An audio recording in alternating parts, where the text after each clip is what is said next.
Cariño, hoy sí que no voy a roncar ni de coña. Qué bien. Te lo prometo, mira, me he tomado la melancolina. Me he tomado 6 pastillas, por si Bueno. acaso. Me voy a echar el Flix Vaporín. Muy bien. Con esto se respira mejor por aquí. Ay. Voy a chutarme el respirón.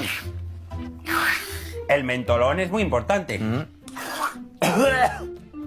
Oxígeno puro.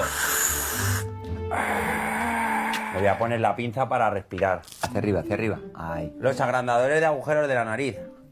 Esto es infalible. Para evitar ronquidos. También tengo la almohada cervical. Y por último, la célula. Muy bien, como dijo el médico. Buenas noches, mi amor. Adiós. Mua.